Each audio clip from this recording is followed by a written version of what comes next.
Halo, saya dari kelompok 1 akan mempresentasikan analisa laporan keuangan syariah non-bank yang beranggotakan saya sendiri, Sarah Karunia Lita Dewi Subrata dengan NIM 175231071 dan teman saya Raufila Nurrimana yang bernim 175231113 dan teman saya satu lagi yaitu Kristina Soekarno Putri yang bernim 175231153. Oke, di sini saya akan membacakan definisi analisa laporan keuangan. Menurut Akuntan Indonesia, laporan keuangan yang lengkap biasanya meliputi neraca, laporan laba rugi, laporan perubahan ekuitas, laporan perubahan posisi keuangan yang dapat disajikan dalam berbagai cara, misalnya sebagai laporan arus kas atau laporan arus dana, catatan laporan lain serta materi penjelasan yang merupakan bagian integral dari laporan keuangan. Sedangkan menurut Gamsir, laporan keuangan merupakan suatu kondisi atau informasi dalam suatu perusahaan di mana informasi itu akan dijadikan gambaran kinerja keuangan pada suatu perusahaan. Ya, lanjut ya. Di sini ada tujuan laporan keuangan. Yang pertama yaitu screening atau sarana informasi. Pada tahap ini, seorang analisis tidak perlu terjun langsung ke lapangan untuk mengetahui situasi perusahaan yang dianalisa, sebab analisa ini dilakukan berdasarkan laporan keuangannya. Yang kedua yaitu understanding atau pemahaman. Seorang analisis melakukan pemahaman dengan cara melakukan analisa dengan memahami kondisi keuangan dan bidang usahanya serta hasil usahanya. Yang ketiga yaitu forecasting, yaitu pemahaman.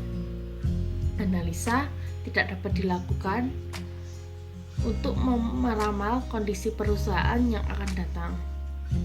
Yang keempat yaitu diagnosis atau diagnose. Analisa yang dilakukan memungkinkan untuk dapat melihat kemungkinan adanya masalah baik dalam manajemen maupun masalah lain pada perusahaan. Yang materi selanjutnya akan disampaikan teman saya ya. Dadah. Nama saya Raufila Nurrimana, NIM 113. Nah, di sini saya akan menjelaskan mengenai alat analisis laporan keuangan dan juga aktivitas bisnis.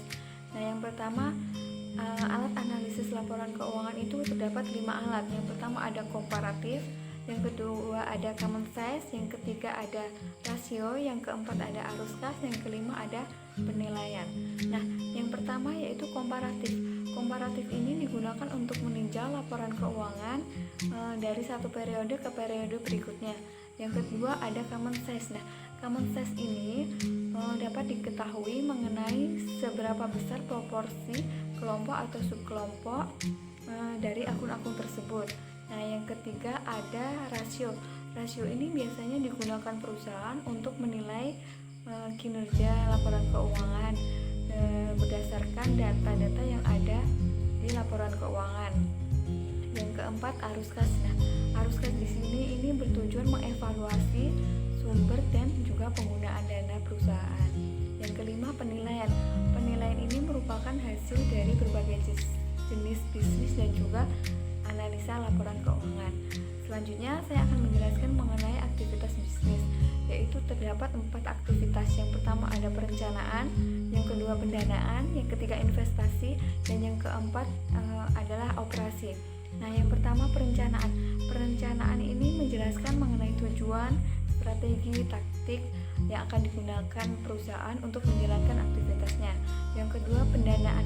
Pendanaan di sini maksudnya yaitu perusahaan akan menghimpun dana yang nantinya akan menentukan perusahaan tersebut akan mengalami keberhasilan atau kegagalan dalam usahanya. Yang ketiga, investasi.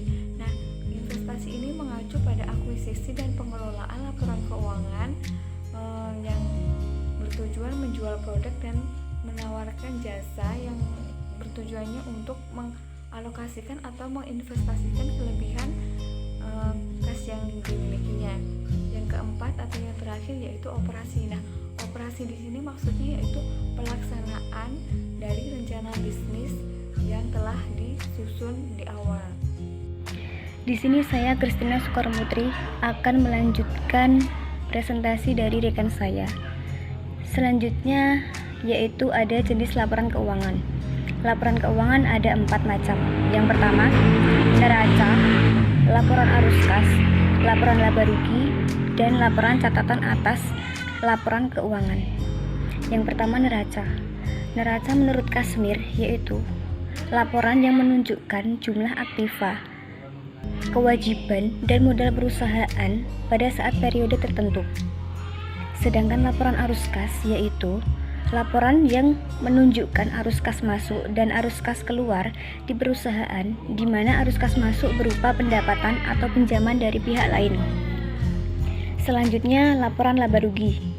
Menurut Kasmir, laporan laba rugi merupakan laporan yang menunjukkan jumlah pendapatan atau penghasilan yang diperoleh dan biaya-biaya yang dikeluarkan dan laba rugi dalam suatu periode tertentu. Selanjutnya yang terakhir yaitu laporan catatan atas laporan keuangan. Menurut Kasmir, laporan catatan atas laporan keuangan yaitu laporan yang memberikan informasi apabila ada laporan keuangan yang memerlukan penjelasan tertentu. Berikut penjelasan dari kelompok 1. Apabila ada salah katanya, kami mohon maaf. Wassalamualaikum warahmatullahi wabarakatuh.